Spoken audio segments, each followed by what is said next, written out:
하나님 말씀은 사도행전 1장 6절에서 11절 말씀입니다.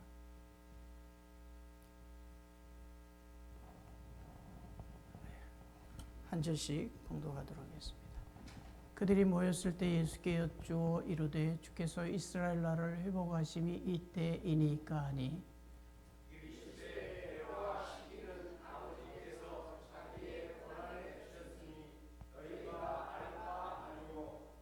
오직 성령이 너희에게 임하시면 너희가 권능을 받고 예루살렘과 온 유대와 사마리아와 땅끝까지 이르러 내 증인이 되리라 하시니라.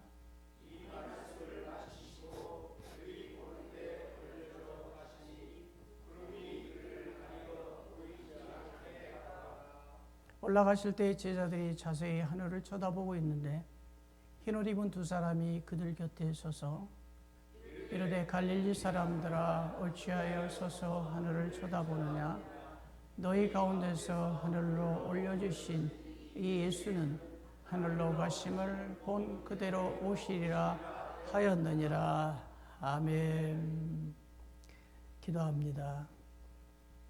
오늘도 살아계셔서 생사화복과 역사를 주관하시는 거룩하신 하나님 우리 아버지 참으로 고맙고 감사합니다.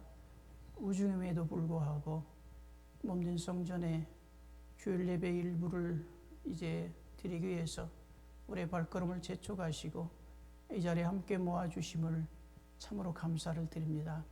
하나님의 영이시니 예배하는 자들의 신령과 진정으로 예배를 드리게 도와주옵소서. 예배를 드리는 중에 찬송이 기쁨이 되게 하시고 말씀이 소망이 되게 하시고 우리의 듣는 귀를 열어주시고 우리의 마음을 활짝 열으셔서 하나님의 거룩하신 역사가 우리 눈으로 보여지는 이 시간이 되게 하여 주옵소서. 교회를 사랑하시고 성도들을 사랑하시고 직분자들을 사랑하여 주셔서 감사합니다. 모두가 한 마음으로 한 뜻으로 주님의 몸된 교회를 받들고 섬기며 나아갈 수 있는 우리 모두가 되게 하여 주옵소서.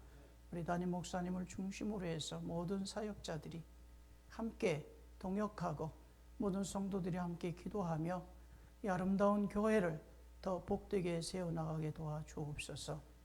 이 시간도 하나님 정말 거룩하신 우리 주 예수 그리스도의 승천과 재림에 대한 말씀을 우리가 이제 듣고자 원합니다. 참으로 우리 마음을 열어주셔서 이 시간 부활하시고 승천하시는 주님을 우리 눈으로 볼 수 있게 도와주옵소서. 다시 오실 우리 구주 예수 그리스도의 재림을 소망하는 시간이 되도록 인도하여 주옵소서. 허망한 것들은 다 물리쳐 주시고 허탄한 생각들은 다 멀리해 주시고 오직 말씀으로만 우리를 인도하여 주옵소서. 모든 영광 주께 돌리옵고 우리 구주 예수 그리스도의 이름으로 감사하며 기도하옵나이다. 아멘.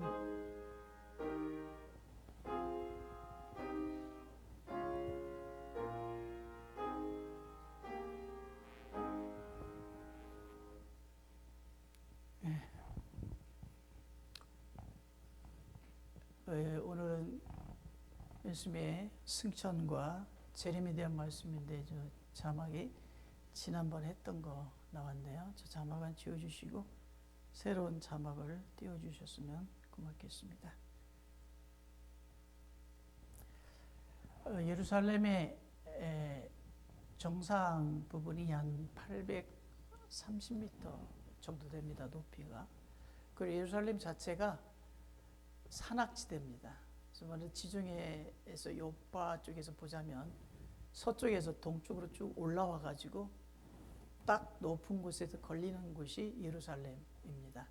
그리고 예루살렘을 벗어나면 그 동쪽으로는 쭉 떨어지면서 저 깊이 사해까지 약 마이너스 400m까지 떨어집니다. 그러니까 예루살렘이라는 그 지형 자체가 동쪽에서도 이렇게 볼 수 있고 서쪽에서도 볼 수 있도록 마치 우뚝 솟아있는 요새와 같은 그런 지형을 가지고 있습니다. 성전이 있었던 구예루살렘은 약 630m 정도 되고요. 예수님께서 예루살렘 오셔서 주로 활동하셨던 감람산 지역은 그보다 조금 더 높습니다. 그래서 약 100m, 한 150m 정도 높습니다. 예수님께서 사역을 갈릴리에서 시작하셨지만 마지막 사역 또는 주사역이라고 할 수 있는 고난과 죽음과 부활과 승천 그리고 재림까지 모든 예수님의 사역은 예루살렘에 다 이제 중심되어져 있습니다. 그래서 예루살렘에서 마지막 사역도 하셨고 또 이곳에서 또 부활 승천하셨고 그리고 그곳으로 다시 오실 것입니다. 그래서 많은 그 이스라엘 여러 지역들이 있지만 예루살렘은 말 그대로 예루살렘 평화의 도시 예수 그리스도를 통해서 정말 오랜 인류의 그 소원이 이루어지는 곳이 바로 예루살렘이고 예수님께서 오늘 승천하셨던 이 감람산은 그 중에서도 상당히 상징성을 가지고 있는 그런 장소가 됩니다.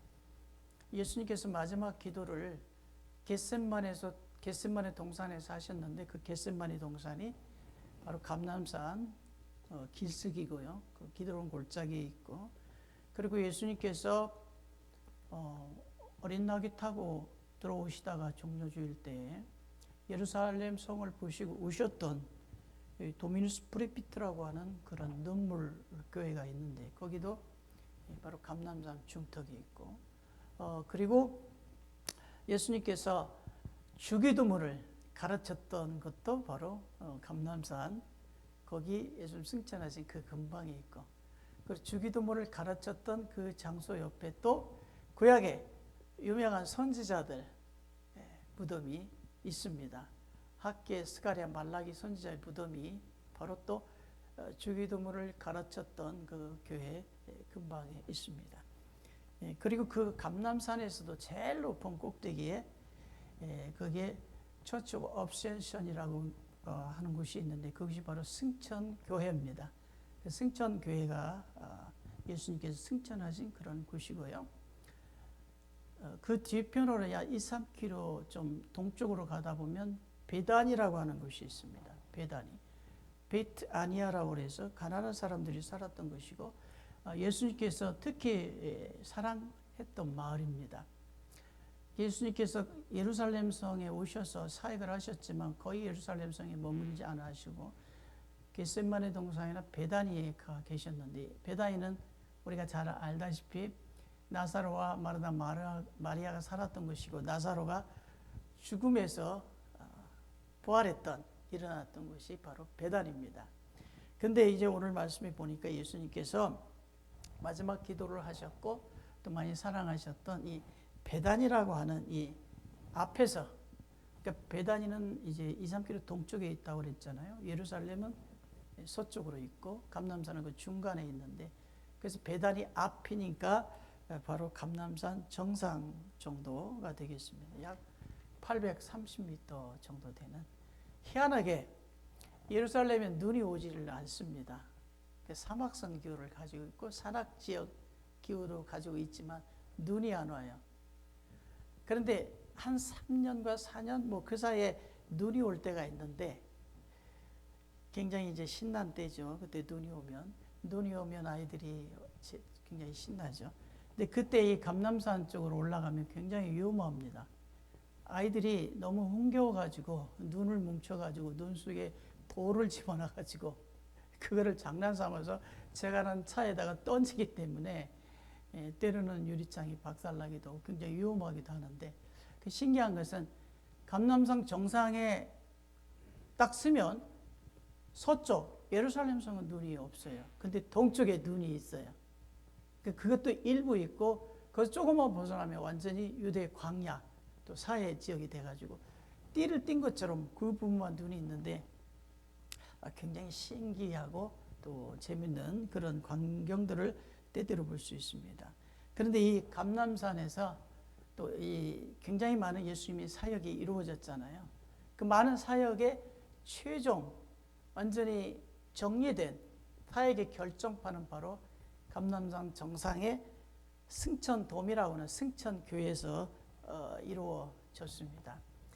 예수님께서 이곳에서 승천하심을 통해서 완전하게 지상의 모든 사명을 완성을 하셨고, 또 그곳에서 우리에게 새로운 비전, 새로운 희망을 주셨는데, 그것은 재림이라는 사실, 다시 오신다고 하는 그런 사실과, 그리고 예수님께서 쭉 올라가신 그 모습은 우리도 장차 쭉 천국에 올라갈 수 있다는 소망을 보여주셨습니다.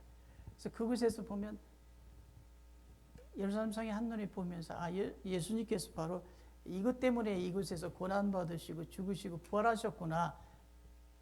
지금 보이는 것은 이 예루살렘의 감람산에서 예루살렘 성을 보고 있는 그런 모습이고요.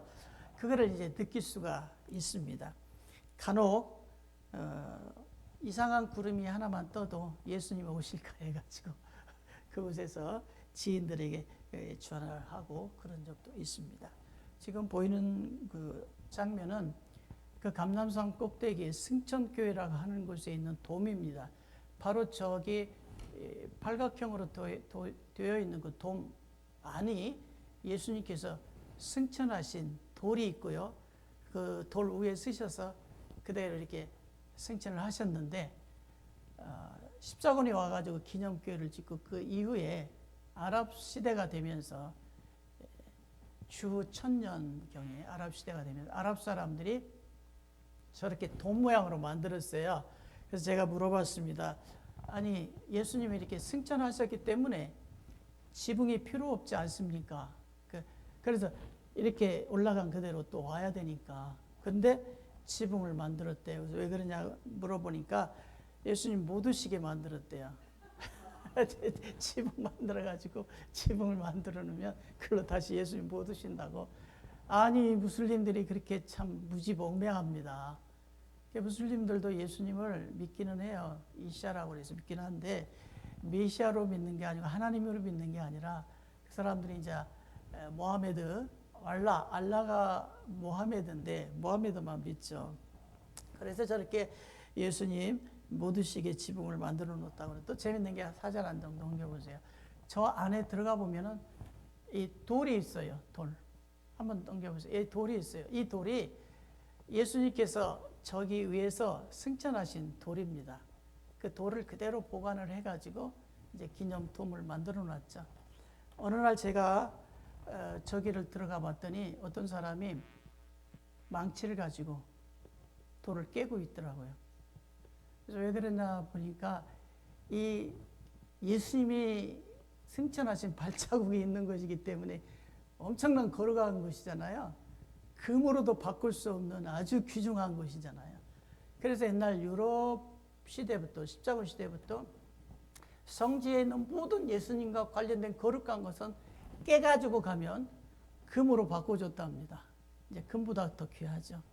아니, 그래서 나는 중세 시대만, 십자군 시대만 그런 일이 있는 줄 알았더니 현대에도 그런 일이 있더라고요. 깨가지고 아무 돌이나 갖고 가서 이게 예수님의 발자국입니다. 이렇게 해도 그걸 분석할 장비도 없고 분석할 필요도 없고 그러겠지만, 그게 다 이제 어떤 사람의 마음 심리겠죠. 거룩한 돌이기 때문에 그걸 깨갖고 가면 엄청 역사가 이루어질 것이다. 이 돌뿐만 아니라 예루살렘 성 안에 이제 무덤교회가 있어요. 성묘교회라고 무덤교회가 있는데, 무덤교회 안에는 14개 이제 기념처 중에 4개 기념처가 있는데, 그 중에 하나 성별의 원석이라는 이렇게 큰 바위가 하나 있는데, 그 바위가 이제 예수님께서 마지막 운명하신 다음에 시신을 거기다 놓고 기름으로 이제 바르고 세마포로 입히는 그런 입관석의 일종의 입관석. 근데 그곳에도 또 엄청나게 많은 사람들이 와가지고 키스하고 거기다가 그 다음에 묵주 같은 거 아니면 자기 가지고 있는 소지품을 그 입관석에다 올려놓습니다. 그러면 올려놓은 순간에 그 모든 물품이 거룩해지는 거예요. 그래서 굉장히 그런 모습을 보면서 굉장히 아주 무지몽매한 사람들이 아직도 예수 그리스도의 이 고난과 부활과 승천을 이해하지 못하고 있구나, 이런 생각을 가끔 해봅니다. 그래서 저는 오늘 이제 예수님께서 승천하셨던 이 승천교회를 중심으로 해서 승천의 의미와 재림에 대한 말씀을 드리려고 합니다. 모처럼 이 말씀을 통해서 저와 여러분이 함께 승천의 그 기쁨을 한번 누려보시고 재림의 소망을 한번 가져보셨으면 참 좋겠습니다. 예수님께서 올라가셨잖아요. 상당히 세상 사람들이 보면은 얼토당토 않는 이야기고 어처구니 없는 이야기고 몰상식한 이야기고 이게 뭐 의학적으로나 생리적으로나 도대체 이해할 수 없는 그런 부분들이죠. 그런 부분들을 제가 오늘 말씀을 드려야 되는데 여러분들은 어떻게 이것을 이해하시고 어떻게 믿으시고 또 어떻게 바라보시는지 그 시각이 참 궁금합니다. 얼토당토하는 이야기를 제가 한다고 생각하지 마시고 정말 말씀대로 이루어진 사건을 제가 그대로 말씀을 드릴 테니까 이 말씀을 통해서 은혜가 있으시기를 바랍니다. 첫 번째로 생각해 볼 수 있는 것은요, 누가복음 24장 50절에서 53절에 있는 말씀처럼 이게 예수님께서 부활하신 다음에 제자들에게 나타나서 다시 제자들과 여러 일들을 하시다가 마지막에 이제 이 감람산 정상에서 제자들과 만나는 그런 모습들을 누가복음에서 말씀하고 있고 사도행전 1장에서 역시 이것을 그대로 묘사해 주고 있습니다. 그들이 모였다라고 그랬습니다. 그들은 바로 예수님을 순종했던 제자들과 또 함께 생각과 마음과 믿음을 나눴던 여러 성도들이라고 생각을 합니다. 그들이 이제 예수님의 그 부활 후 40일 기간을 출장 따라다니지는 않았지만 예수님께서 엠마오로 가셨다든지 갈릴리로 가셨다든지 또 예루살렘 성 안에 마가의 다락방에 갑자기 나타나셨다든지 하는 이런 여러 모습들을 목격한 제자들은 그들 마음에 예수님께서 이제 부활하셨기 때문에 다시 한번 사역을 계속 이어가리라 이렇게 생각을 했던 것 같습니다. 예수님께서 분명히 부활하시고 승천하신다고 말씀을 하셨는데도 불구하고 이 따라다녔던 여기에 모였던 분들 또 따라다녔던 분들은 예수님께서 계속해서 이제는 부활하셨기 때문에 떠나지 아니하시고 자기들과 함께 계속 살면서 복음을 전하면서 그리고 이스라엘 나라를 회복할 것을 고대했던 것 같아요. 당시 이스라엘이 로마의 지배하에 있었기 때문에 어떻게 하든지 회복시키고 싶은 마음이 있었겠죠. 로마로부터 이제 해방을 받아서 이스라엘만의 거룩한 나라로 만들고자 하는 그런 소망이 있었겠죠. 그래서 예수님께서 모든 고난을 다 이기고 오셨으니까 그 소망을 들어주리라고 생각을 했던 것 같아요. 그래서 오늘도 여전히 감람산 위에로 다 같이 모였어요. 다 같이 모여서 여기서도 역시 이 주제는 여기 모였던 사람들의 주제는 뭐였냐면 예수님께서 이스라엘 나라를 회복하심이 어느 때입니까? 회복하시는 것이 바로 예수님께서 부활하신 이유고 부활하셔서 여기까지 오신 이유지 않겠습니까? 라고 생각을 하셨어요. 굉장히 어리석은 생각 같지만 이스라엘 사람들 입장에 또는 제자들의 입장에서는 그랬을 거라 생각이 되어져요. 근데 다시 뒤집어 놓고 생각해 보면 얼마나 어리석냐면 바로 몇 분 후에 예수님께서 승천하시는데 몇 분 후를 보지 못하는 거예요. 몇 분 후를 보지 못하고 그냥 자기들이 있는 곳에 머물러서 그냥 거기서 살았으면 좋겠다. 그런 생각으로 꽉 차 있는 거고 뭔가 정치적, 경제적 또 자기 문제들의 회복이 그리스도를 통해서 이루어졌으면 좋겠다거나 아주 그런 생각이 가득 차 있던 것 같습니다. 여러분, 예수님의 승천이 바로 눈앞에 있어요. 근데 그걸 못 봅니다. 우리 인생이 그런 것 같아요. 우리 앞에 하나님의 역사가 금방 일어나는데 그것을 보지 못하고 그냥 거기서 절망할 때도 있고 거기서 뭔가 헛된 희망을 가질 때도 있고 쓸데없는 생각을 할 때도 많이 있습니다. 예루살렘이 이스라엘 회복을 위해서 오셨죠. 그러나 이 이스라엘은 정치적, 행정적, 지정학적 이스라엘을 위해서 오신 게 아니고요. 영적 이스라엘. 하나님의 백성들을 모으고 하나님의 백성을 죄에서부터 구원하시기 위해서 오셨기 때문에 이 이스라엘은 지리적으로 한정된 이스라엘이라 전 세계 모든 사람들을 의미합니다. 그런데 여기 있는 제자들과 여기 모여있는 증인들은 그냥 생각과 머리를 한정시킨 거예요. 예수님의 거룩한 사역이 온 생의 모든 이들에게 가야 될 거라고 생각을 해야 되는데 그렇지 않고 자기들 입장만 자기들 생각만 하는 거예요. 잠시 후에 승천하시면 다 소용이 없잖아 그게. 예? 아니 위대한 지도자 그 예수님이 바로 눈앞에서 사라져버리면 자기들이 꿈꿔왔던 것이 어떻게 됩니까? 다 소용없어요.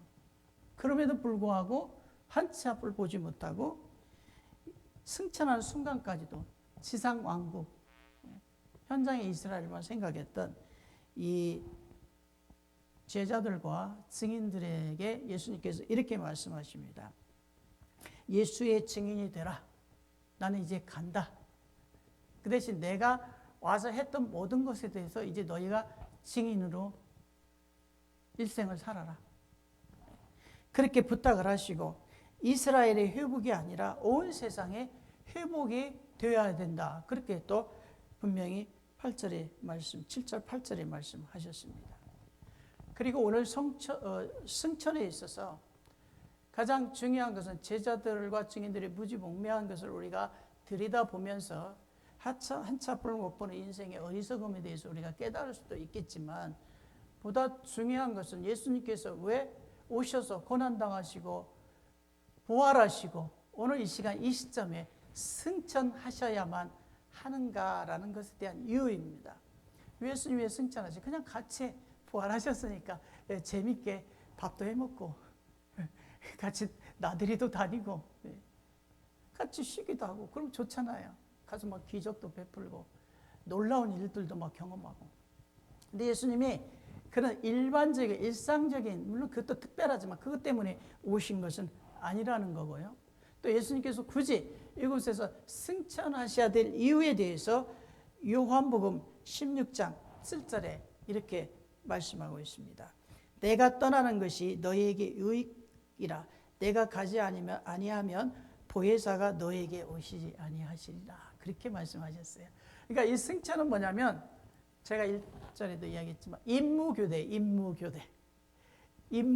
예수님께서 육신으로 강림하셔서 하셨던 모든 일들이 이제 승천을 통해서 지상의 사역이 완성이 됐잖아요. 그리고 난 다음에는 그럼 예수님 가신다면 어떻게 됩니까? 이제 불안한 모든 세계 사람들에게 예수님 말씀하시죠. 내 대신 보혜사 성령이 오시리니. 그러니까 예수님이 가시면 보혜사 성령이 오신다고 그랬어요. 임무가 교대되는 거죠. 그래서 승천 이후부터는 그대로 지금까지 우리가 예수님의 이름으로 기도하고 예수님으로 이름으로 무엇을 하고 예수님의 이름을 믿고 살지만 실질적으로 모든 이루어지는 일들은 누가 하십니까? 성령님이 하십니다. 성령님이 이제 우리 가운데 오셨어요. 예수님이 승천하시고 성령님이 오셨어요. 부활 후 40일이니까 우리가 지난주 부활주일이었잖아요. 4월 5일 부활주일이었잖아요. 그러면 40일이 지나고 이렇게 재보니까 이번에 예수님 승천 주간이 5월 17일인가이더라고요. 그러니까 40일 지난 다음에 승천하셨으니까. 그런데 이 오순절은 49일 지나고 하루 더해서 50일째 되는 날이 오순절이잖아요. 77에 49, 그게 77절에 사실은 원래는 맥주절 77절인데 77절 끝에 오순절이 돼하고 성령님이 오시잖아요. 그러니까 예수님 승천하신 다음에 바로 성령이 오신 건 아니고 열흘 후에 마가다락방에서 기도하고 있던 120여 문도 성도들에게 성령이 강림하셨어요.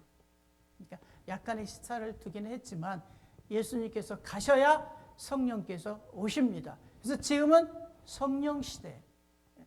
다시 오실 예수님, 재림하실 예수님 그 시간까지는 지금은 성령께서 역사하시고 인도하시고 돌보시고 함께 하시는 성령 시대인 줄로 믿습니다.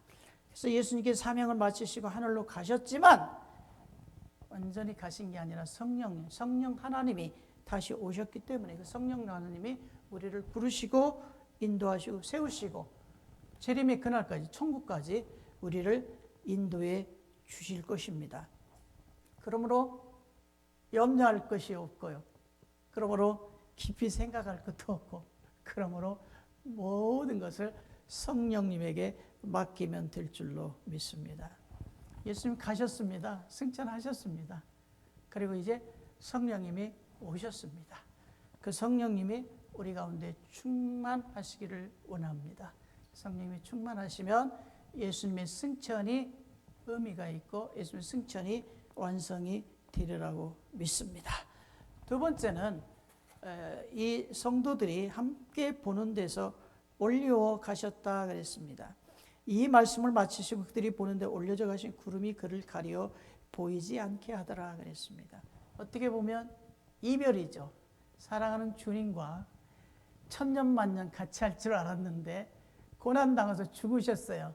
그래서 너무 낭망이 되고 낙심이 돼서 이제는 다시 갈릴리로 돌아갈까 이렇게 생각했던 제자들에게 예수님이 부활하셨어요. 짠하고 부활하셨어요. 그러니까 갈릴리로 가려고 했던 제자들의 발걸음이 다시 예루살렘에서 머물게 되고 그를 통해서 이제 정말 새로운 시대가 열릴 줄 알고 기대를 하고 있었는데 아니 갑자기 예수님 보는 데서 하늘로 이렇게 올라가시는 거예요. 그 제자들 입장에서 얼마나 안타깝고 슬프고 가지 마요. 가면 안 돼요. 우리랑 천년만년 같이 살아요.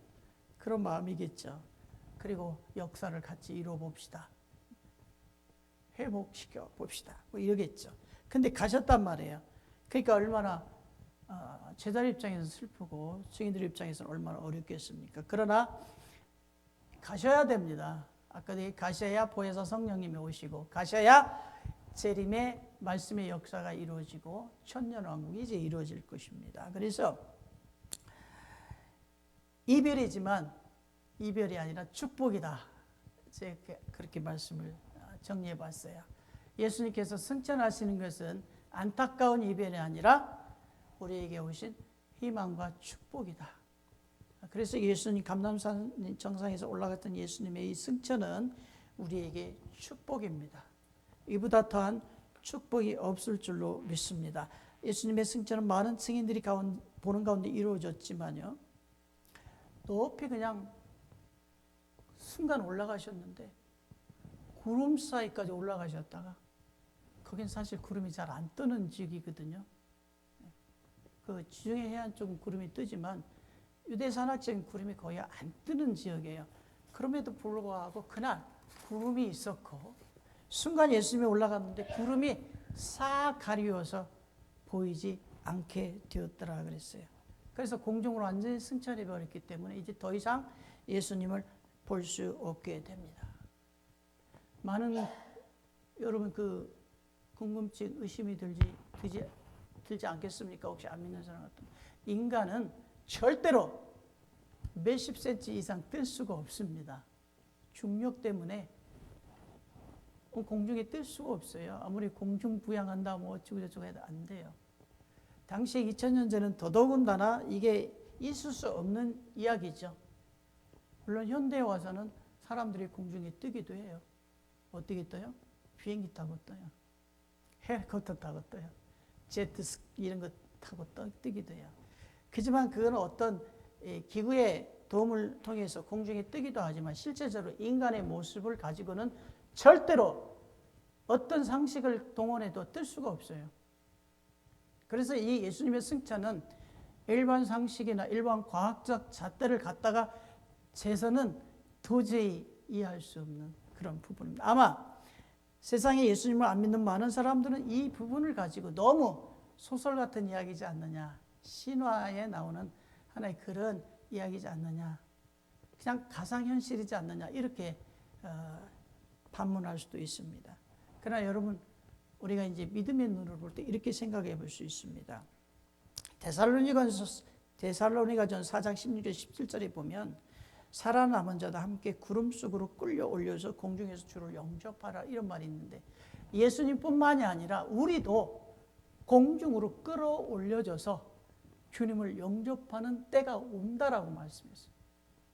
저는 말씀은 그대로 이루어질 줄로 믿습니다. 하나님의 말씀은 1.16도 변함이 없기 때문에 그 말씀대로 이루어지는데, 분명히 우리도 공중으로 끌어올려지는데 예수님께서 공중으로 끌어올려졌다라는 사실, 그거는 무엇을 의미합니까? 예수님은 하나님이십니다. 우리 인간으로 봐서는 도저히 안 됩니다. 그렇지만 하나님이시기 때문에, 다시 말하면 육신으로 오셨지만 제가 생각할 때는 예수님께서 고난당하시고 무덤에 들어가 있는 순간 육신이 이제 안 해요. 육신은 끝났어요. 무덤에 들어가는 순간 십자가에 고난당하고 그 무덤에 들어간다는 예수님의 육신 강림은 끝난 거예요. 어떻게 돼요? 영으로 변화하신 거예요. 그래서 육의 모습으로 우리 가운데 나타나셨지만 예수님의 이제 정체성은 뭐냐면 영이십니다. 영이셔요. 그래서 육을 가지고 있는 예수님으로는 도저히 공중으로 올라가서 승천하실 수 없지만, 변화된 예수님은 이제 원래의 예수님으로 돌아가셨기 때문에 얼마든지 영으로 저 멀리 하늘나라까지 올라가실 수 있어요. 원래 그곳에서 왔으니까 그곳으로 가시는 거예요. 이해가 되십니까? 육신은 안 돼요. 예수님의 육신으로는 도저히 안 돼요. 하지만 무덤에 들어가서 이제 변화하셨어요. 육의 모습을 보였지만 영으로 변화하셨어요. 원래 하나님으로 돌아가셨어요. 그러니까 승천이 가능한 것입니다. 이걸 통해서 우리는 예수님은 하나님이시구나, 이것을 다시 한번 깨닫게 될 줄로 믿습니다. 그뿐만이 아니라 이것을 통해서 우리는 큰 기쁨과 하나님을 찬송하는 그런 일들을 하게 됩니다. 누가복음 24장 50절, 53절의 이야기와 같이 이 예수님의 승천 이후에 제자들과 성도들은 너무 큰 기쁨을 얻게 됐어요. 그래서 성전에 갔습니다. 성전은 곧 하나님이 계신 곳이죠. 그곳에 예수님이 올라가셨지만 성전에서 하나님을 다시 만납니다. 그리고 하나님을 찬송합니다. 그리고 그들의 마음에 기쁨이 크게 이르게 되었다고 하는 것입니다. 여러분, 오늘 예수 그리스도의 승천은 우리에게 축복입니다. 기쁨입니다. 그리고 하나님을 찬송할 수 있는 기회가 우리에게 다시 한번 주어졌다고 하는 사실입니다. 캄캄한 모든 암흑 세계가 이제 그리스도의 승천을 통해서 완전한 천국의 세계로, 기쁨의 세계로 변화가 되었습니다. 일련의 모든 이런 과정이 바로 저와 여러분을 천국으로 이끄시기 위해서, 죄와 사망의 권세를 다분히 천국으로 이끄시기 위해서 하나님께서 베푸신 은혜인 줄로 믿습니다. 베드로전서 3장 18절에 보니까 예수님께서는 육으로 죽으시고 영으로 부활하셨다, 이렇게 베드로전서에서 말씀하고 있어요. 육체에는 죽음을 당하셨지만 영으로는 살아나셨다, 그렇게 말씀하셨어요. 자, 이제 여러분 승천이 이해가 되십니까? 육신으로는 안 됩니다. 영으로 살아나셨기 때문에 얼마든지 예수님은 승천하실 수가 있고, 이 승천하신 예수님께서는 육신의 삶이 완성되었기 때문에 본래 하나님 나라로 돌아가는 것입니다. 이 말씀은 다시 우리도 하늘나라로 돌아갈 수 있다라고 하는 길을 열어 놓으셨다고 저는 믿습니다. 오래 살고 싶으시죠, 모두 다. 어느 학자가 보니까 지금 시대는 30년 더 산답니다. 지금 60된 사람은 90은 기본이고 그 플러스 30, 이제 120까지 갈 거예요. 지긋지긋하다고 생각할 거야. 지금까지 산 것도 지긋지긋한데 어째 또 30년을 더 살아야 되냐, 이렇게 생각할 수도 있을 거예요. 그러나 노인들에게 다 물어보십시오. 어저께 어떤 할머니도 나 죽어야 돼, 살아서 뭐야, 이렇게 아프고 힘든데 그냥 가면 좋겠어. 그러면서 내가 쑥 돌아서면 그래도 좀 더 살아야지. 이게 이제 인간의 마음입니다, 결국은. 그러나 우리는 오늘 가든 내일 가든 우리에게는 분명한 소망이 있습니다. 예수님이 올라가신 그곳이 나도 올라갈 곳입니다. 예수님이 가신 그 길이 나도 갈 길입니다. 그래서 우리 이 승천은 너무 감사한 일입니다. 구약 성경에 보면 창세기 5장에 에녹이 먼저 올라갔죠. 엘리야가 혈육바람과 함께 여리고에서 올라갔죠. 너무 놀라운 일들이 일어났습니다. 이것은 우리도 올라갈 수 있다. 이것을 구약의 인물들이 샘플로 우리에게 보여주신 거예요. 여러분, 저는 옛날에 뭐가 무서웠느냐? 관에 갇히는 게 제일 무서웠어요. 관에 들어가면 얼마나 깝깝할까. 위에서 관뚜껑이 덮이고 못지를 땅땅땅 하면 아이고 오메 아이고 깝깝해 죽겠네. 여기서 내가 뭐 한다냐. 아이고 나 죽겠네. 이게 제일로 두렵고 힘들었어. 근데 뒤집어 생각해보면 아무것도 아니야. 왜? 이게 육신은 그냥 흙으로 가니까 아무것도 아니고 영이 떠나버리면 무서울 것도 두려울 것도 없고 깝깝할 것도 무엇이 박히든 말든 들어가든 말 아무 소용없어. 그런데 내 시점에서 살아있는 내 시점에서 생각하니까 그게 그렇게 깝깝하고 두려운 거예요. 그런데 죽은 내 시점에서 생각하면 아무것도 아니라 이거죠. 다시 말하면 예수님께서 승천하신 것은 예수님 입장에서 보면 그냥 당연히 하실 수 있는 거 하셔야 될 일이지만 우리 입장에서는 엄청 깝깝한 일이긴 해. 아니 내가 날개가 있어 뭐가 있어 어떻게 따라서 올라가 내 시점에서 이렇게 생각했어요. 그러나 여러분 아무 염려하지 마십시오. 여러분이 죽으시면 바로 6시간 안에 사후 강직이 일어나면서 이 모든 진액이 빠져나가면서 24시간 안에 부패가 시작됩니다. 3일 안에 끝장나요. 육신은 그것입니다. 흙으로 와서 흙으로 갑니다. 그러나 영은 죽음과 동시에 살아서 하늘나라로 갑니다. 믿으십니까? 그걸 믿으신다면 여러분 사는 게 얼마나 행복하고 즐겁습니까? 오늘을 살든 내일을 살든 그저 행복할 줄로 믿습니다. 언제 어디서 무엇을 하든지 염려하지 마십시오. 재밌게 사세요.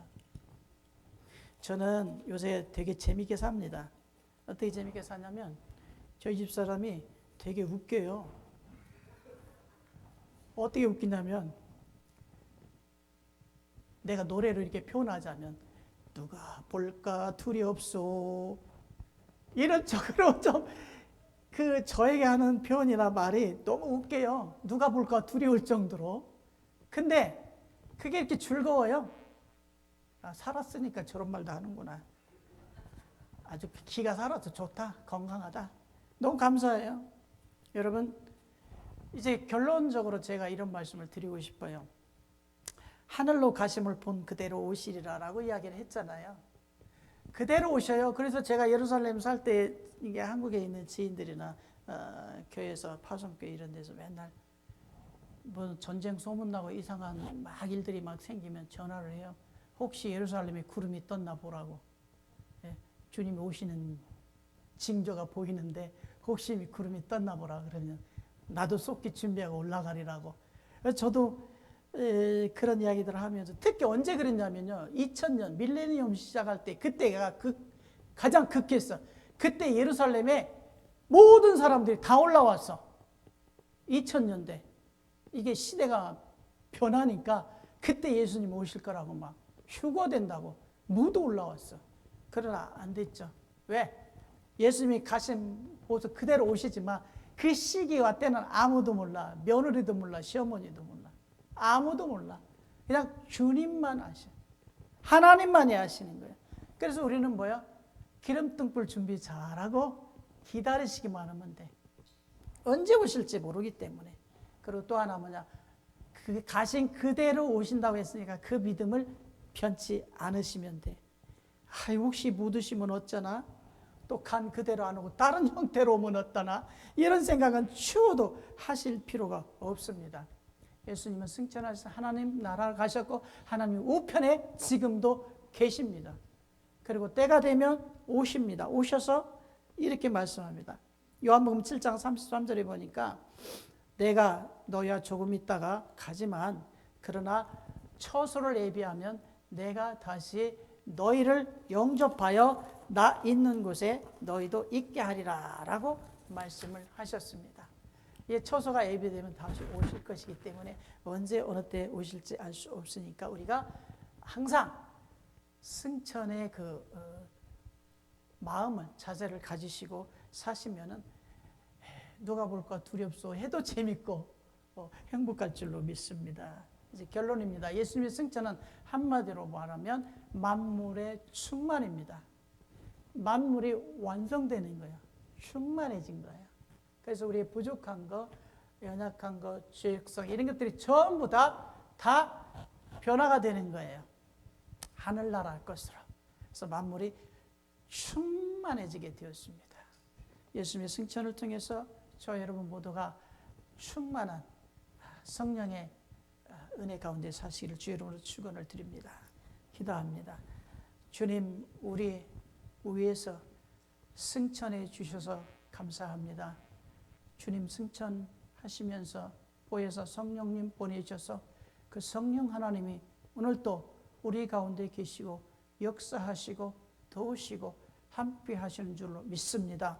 또한 언제 주님이 또 다시 오실는지 우리가 알 수 없으니 기름등을 준비하고 경건한 마음으로 기쁜 마음으로 하루하루를 정말 행복하게 살 수 있는 그런 우리가 될 수 있도록 역사하여 주옵소서. 그런 가정과 교회가 될 수 있도록 은혜를 베풀어 주옵소서. 주 예수 그리스도의 이름으로 감사하며 기도하옵나이다. 아멘.